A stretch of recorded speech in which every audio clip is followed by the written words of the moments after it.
Hello there, Cancers. Welcome to your reading.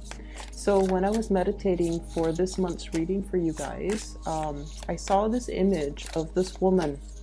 You know those area rugs that we have in our house? They're really hard to clean thoroughly, okay? And the traditional way in which people clean the rug is they take it outside and they beat it. They beat out all the dust.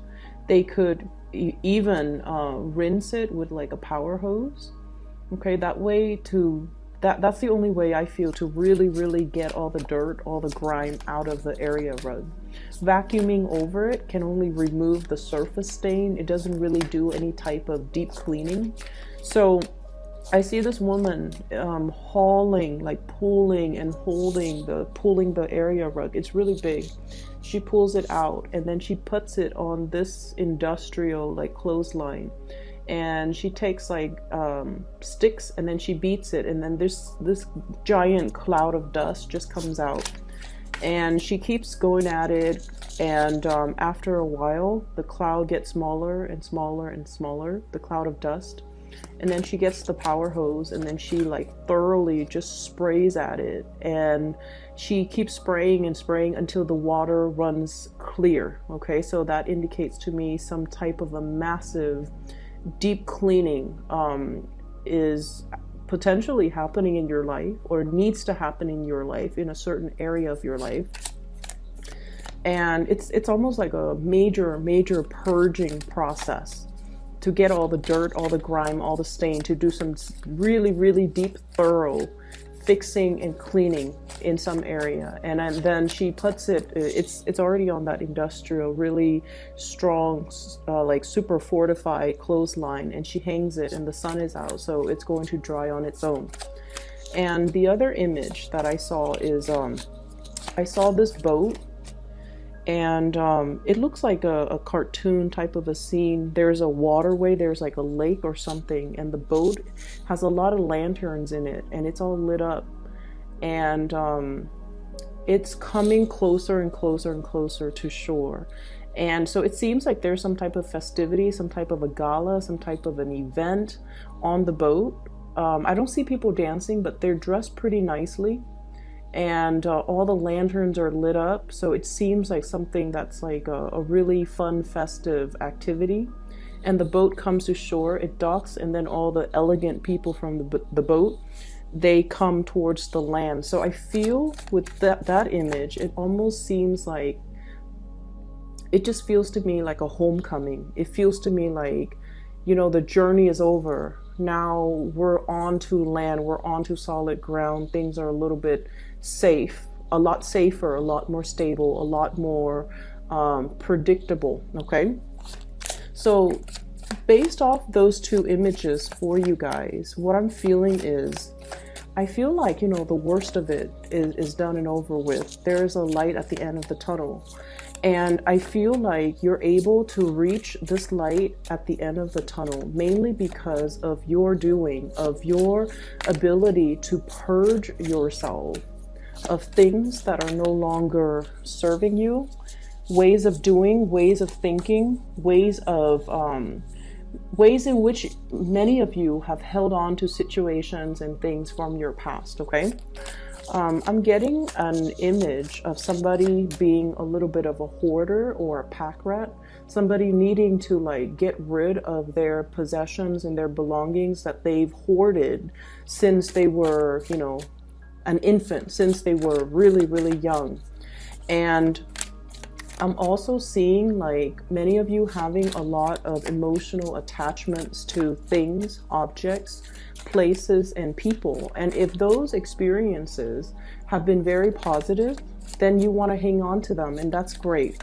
But if those experiences have been quite negative, and I feel like they might have been quite negative, you hang on to them, and they really weigh you down. They weigh you down in terms of affecting your self-esteem. They weigh you down by, you know, miring you in a lot of self-doubt. Like, am I worthy? Am I capable? Am I able to move on past this?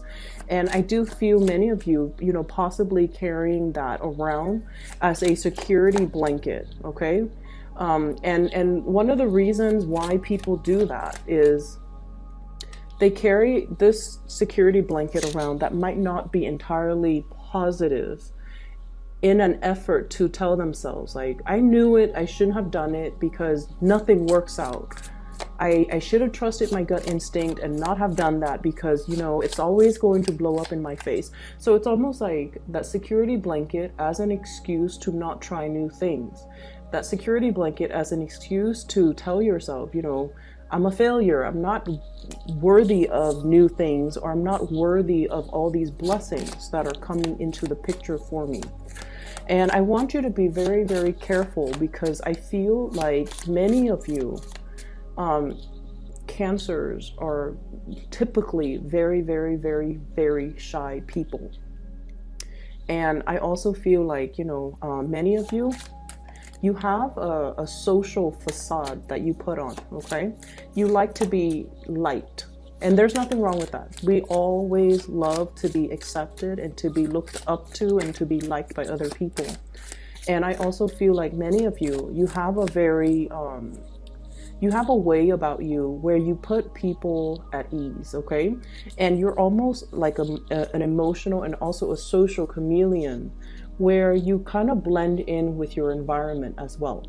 And I'm bringing this up because I feel like you like to be liked, and you are very easy to talk to for a lot of people. You're also very nice, very caring, very genuine, and you don't want to see anybody left out. So if you're in a social setting, for example, you want everyone to feel included. So you try to engage everybody in that social context so that no one feels left out, because you're very, very sensitive to if the shoe were on the other foot and you're in a new social environment and you don't want to be left out. You would want to be included, and you would want people to be inclusive towards you. But I also feel like, you know, that really nice social facade, and I feel like many of you, you know, you have a really good heart, but I feel like it comes out in the more of the facade way, where you might bend over backwards and accommodate and do a lot of things for people, especially if they are not deserving of it, okay? And so this whole purging process, okay? I don't need to please anybody, okay? I'm a nice person. I don't need to go out of my way, bend over backwards to prove anything to anybody. I don't need to constantly, you know, look for other people to validate what I feel about myself. And I especially don't need that attention from other people in order for me to accept who I am. So I feel like this process of shedding the old skin, the old way of doing, seeing the light at the end of the tunnel, and seeing you for your authentic self without the self-doubt, without all of that negative self-talk from the past, the need to please, the need for validation, and the need to, you know, live up to a certain ideals and really, really high expectations that you set for yourself. And you're able to reach it, but every time you're a little bit closer and closer to reaching the apex, you kind of lose momentum, lose steam, lose self-confidence. Okay, this can be, you know, really liking somebody, really, really wanting to make an offer towards a person, like a crush, or somebody just you have really strong feelings for. And I feel like once, you know, you're like, I'm gonna do it, and you work yourself up to the point where you're just like, I'm gonna do it. You start approaching the person. And then as soon as you get close to the person, I see, like, you know, you get tongue-tied, you get nervous, you get really, really weak in the knees. And it has nothing to do with the other person's reaction towards you. It's just you talk yourself out of doing things that are actually really, really good for you, okay? So I see a purging process, I see a cleansing. And then I also see reaching that light at the tunnel where you're able to see your authentic self. So it's really, really beautiful. One of the things that I want you to be very careful about, and the 2 5s came out first, so I want to talk about them, okay? You have great cards, by the way. Just let me put that out there. First of all, 5 of Wands. This is a lot about conflict. And it is internal in nature, okay? Internal conflict being the tug of war, the push and pull. On the one hand, we want to hold back. We want to take care of ourselves. We want to preserve our attention, our energy, our time for ourselves, because many of you have big goals, big dreams that you want to materialize, okay? But you're also looking at it like that mountain in front of this man. It's so high. It's covered in trees. There are no clear paved roads. So it's almost like hitting a certain milestone in your life where you want to do big things, but these things, these ideals have never been trailblazed before. No one has done it before. You might not have the proper guidance. You might not have the map. You might not feel like you have the proper mentorship or the right preconditions to allow you to tackle such an to tackle such a great task. Okay, so there's no roadmap. Everything is just a little bit like daunting. Like, how do I get to the top of the mountain? I'm right here. There are no trails. It has never, it's like virgin land. It has never been explored. It has never been touched. And you're a little bit scratching your heads like, how do I do that? So I feel many of you have really, really big goals and big dreams and big aspirations. It's floating out there in the ethers. And I feel like the month of March is when things start to gel and start to culminate. And, you know, the path, one step at a time, will start to kind of clear up for you. Okay? So what I'm feeling is, you know, on the one hand, you want to preserve time, energy, resources in order to build on and to really give yourself permission even to explore this new virgin land, this new big dream that you have. And on the other hand, there are so many demands from so many people asking for your time, asking for your resources. And so I definitely feel this push and pull energy about you. Like, when do I hold back? When do I stop saying yes to other? When do I stop, you know, like leaking my energy towards other people and then feeling exhausted energetically, financially, even just in every way possible, doing and bending over backwards for a lot of people. And at the end of the day, you feel like, I don't even have anything left for myself. So that's what I'm sensing here. You're giving away a lot. You have been giving away a lot of your time, a lot of your resources, a lot of your energy that you don't have. And I feel like you need to really draw back, focus on these big dreams that you're trying to accomplish for yourself, so that you can keep this vision in the center of your mind and you don't lose sight of it. Many of you are afraid to say no to people because you feel like saying no to them might make them feel like you're either being stingy, you're either being unfair, or selfish. God forbid. You don't want them to think that of you. But I feel like it gets to the point where we all need to draw back our energies and start to learn to take care of ourselves. And especially if we have big goals, big dreams, we need to really focus on that. We need to really focus on the research.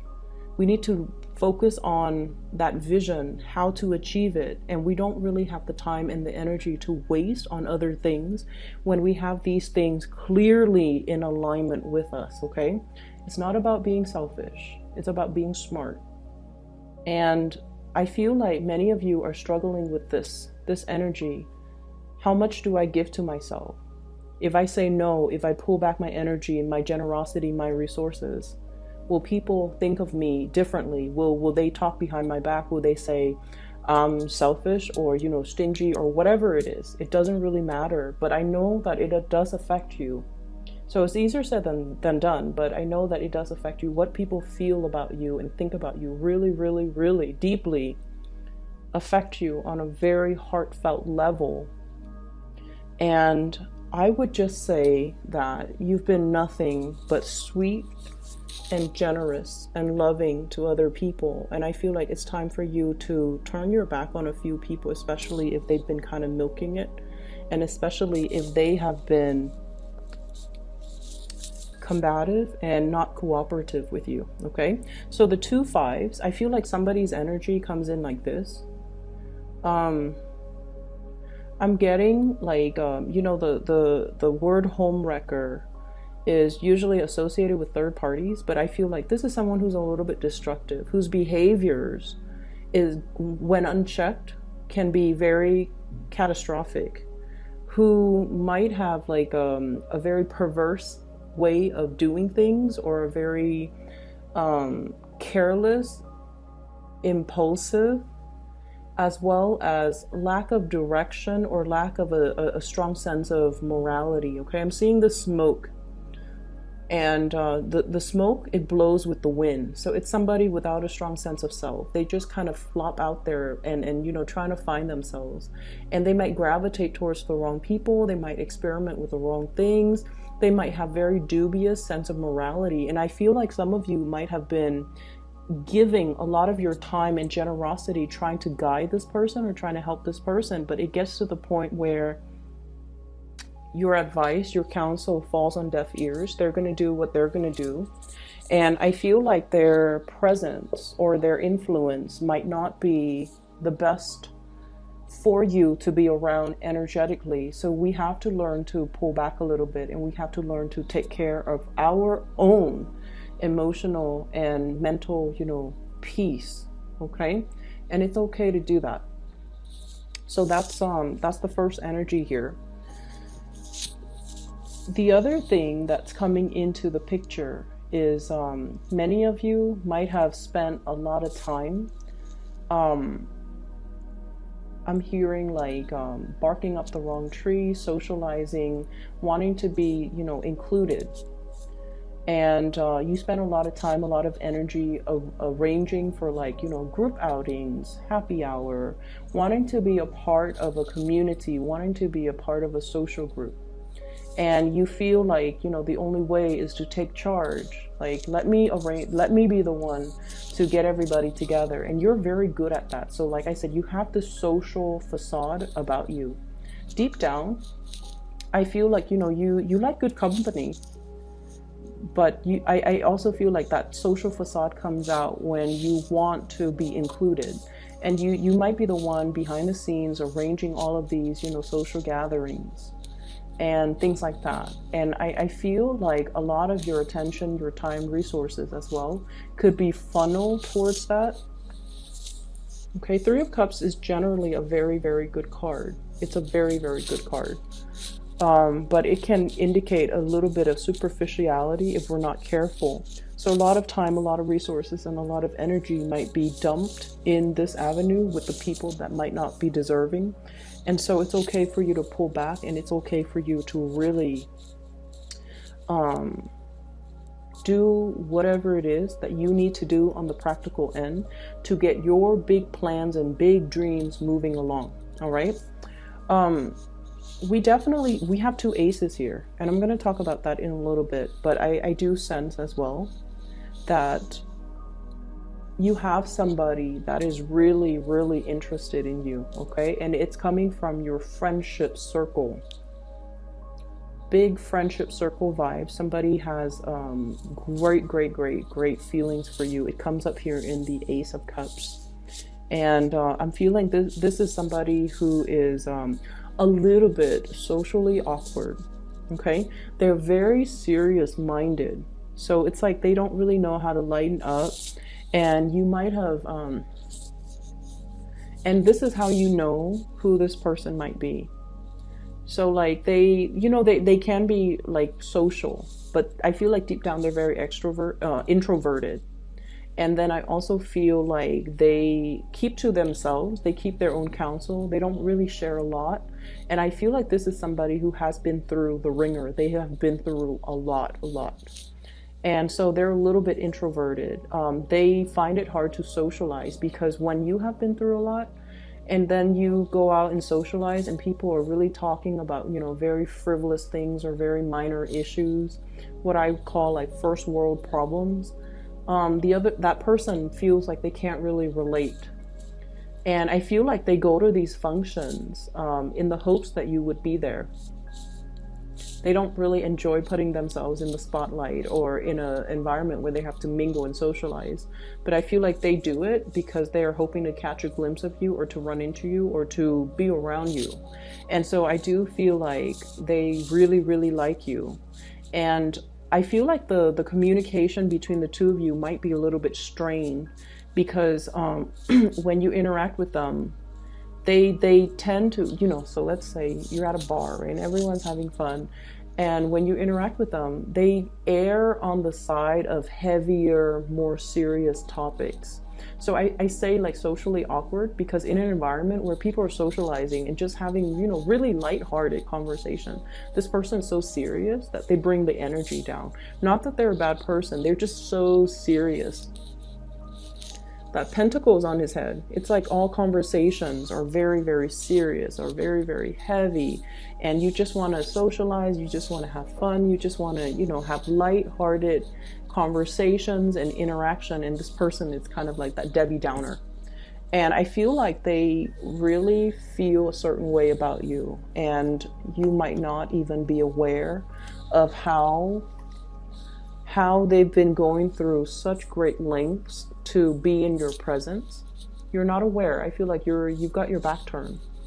They're going through such great lengths to be in your presence. And I feel like their love is very, very real, because just imagine somebody who's like this serious offering their love. It is real, it is sincere, and it is definitely worth exploring. So I feel like you have this option on the table for you in the month of March.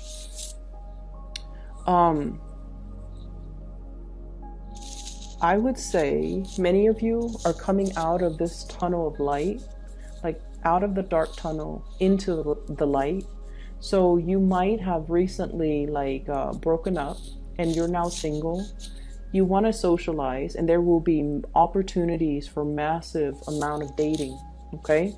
And I feel like you might have a lot of options, but there's definitely somebody here catching your, somebody who is really captivated by you. They're definitely more serious. I would say probably a little bit older than you by like about 3 years, 5 years is what I'm sensing. I have 2 3s, 2 5s, 3 of Cups, 3 of Wands, 5 of Swords, 5 of Wands. So I feel like there's somebody who might be a little bit older than you by possibly 3 years or 5 years. And I feel like they feel like you're the one. They feel like you're the one. They feel like, you have that sensitivity about you where, like I said, they've been through a lot, but when they talk to you, they feel comfortable. They feel like you never judge them. And water signs in general never ever show judgment or judge others, or ever show disbelief, skepticism or disbelief. When someone tells you a very serious traumatic story, I feel like you just take it in, and because of that, people feel really comfortable naturally sharing a lot of information with you.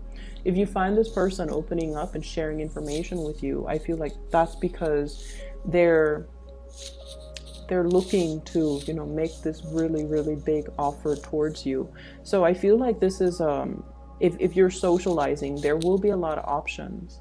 There's also one person in particular that I feel is going to make this unexpected offer to you. And it's going to be, you're going to feel like, wow, I've really captured this person's imagination, or, whatever you've been waiting on. The boat is coming in. Okay, so the boats are in. 3 of Wands, waiting for the opportunity. When it comes to the big love or the great love, I feel like that offer is going to be in. You have quite a few people that are interested, and they're in the picture.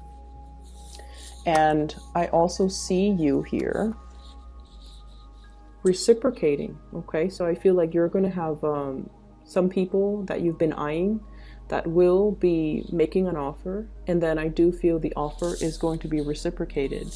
So the period of waiting with this hangman is no longer it's no longer a problem. Okay, so we're heading towards that light at the end of the tunnel where the boats come in, like that boat with the lanterns on it, and I just see like opportunities for festivities, opportunities for outing, opportunities for really, really extravagant and romantic getaways that are just really right up your alley. Okay, because I see like some very visually appealing places, locations, like just if someone tells you, hey, I've got us tickets to do this, and you're just like, wow, that sounds magical, like something very magical, some type of an outing or socializing event or something is very, very magical, and I feel like it's going to unfold for you. And I see you almost like that anxious little kid who couldn't go to sleep because the next day he's going to Disneyland. That's what it feels like to me, but it has a more romantic slant to it. Okay, needless to say, we have as well Ace of Pentacles. This is a new job. This is a new enterprise, as well as a new income generating opportunity. It's going to be coming into the picture for you. I see many people escalating, going towards like promotions. Okay, like I'm seeing this step ladder, like going up a notch when it comes to your income generating potential.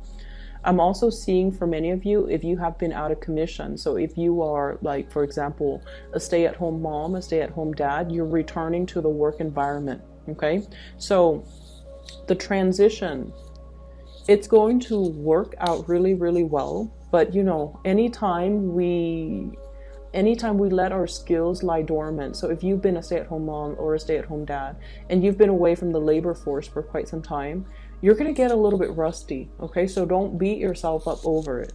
If you feel like things are happening so fast that you can't keep up, or you feel like technology has changed, or if you feel like you're dealing with so many systems, so many expectations, so many systems, procedures, and just processes, don't feel bad. You're going to be okay. You just need to flex those muscles and kind of like break away from that rust, and then things will start to flow automatically, because you do have a very intuitive sense of knowing to do the right thing at the right time, like a divine sense of timing.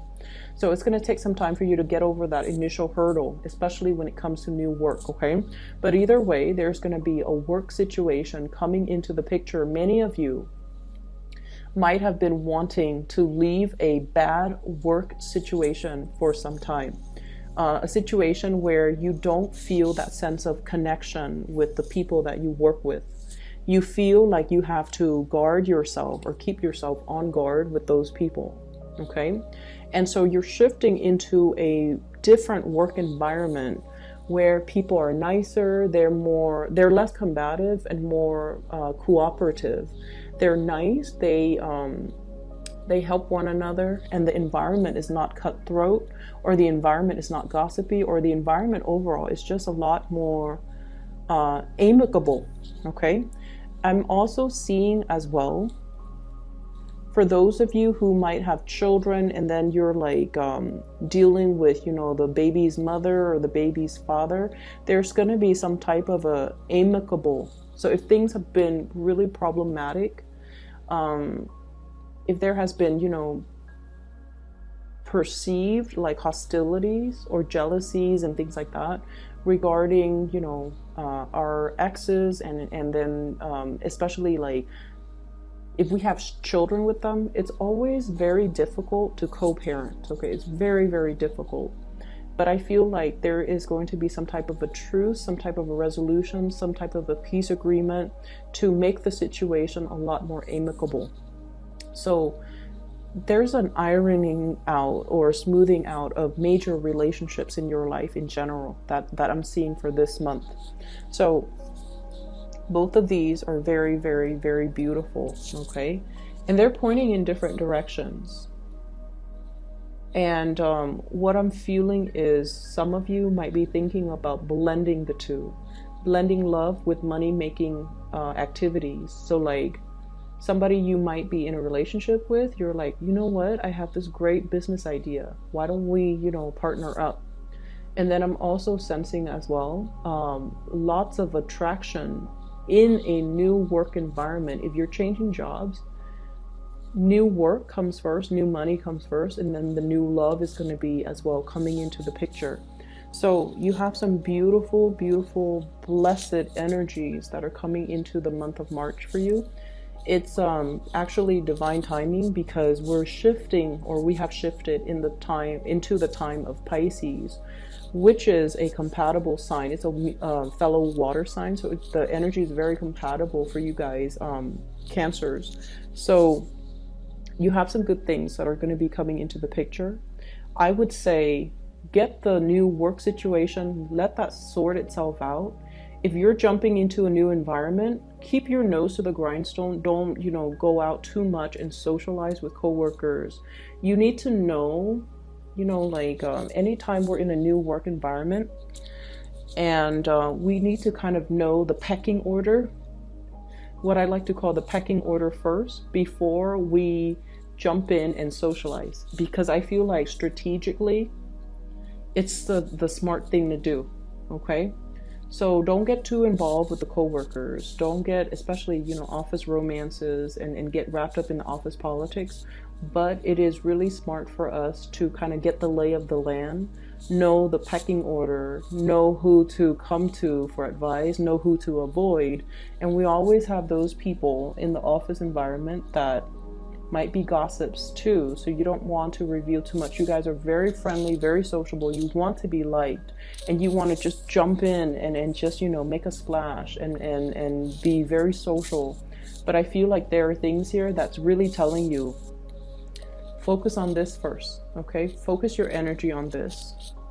Keep yourself a little bit more closed off, mainly because I feel like if you're out there trying to make offers, trying to make a splash, it might not be the best move just yet, okay?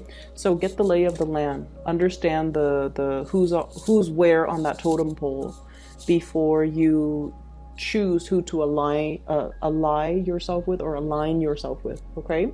So I hope the reading is helpful, Cancers, and I wish you the best for this month of March 2019. For those who are still emailing me about private readings, believe it or not, I'm still getting these emails. If you're interested in booking a reading for yourself, I have somebody that I highly, highly recommend. Her name is Bridget. She is a psychic out of California. I've included a link to her scheduling website. You can find that below in the description box. If you'd like to book a reading for yourself, I highly recommend her, and she's amazing. And I've used her services. I've also, for like the past 2 years, and I've also recommended a lot of my friends and family members to use her, and they've been really, really satisfied with her reading. She's phenomenal, so I highly recommend her. So Cancers, I wish you the best, okay? I'm really happy to see this for you, and I hope that the second half of the month will bring you much more blessings as well. So take care of yourself.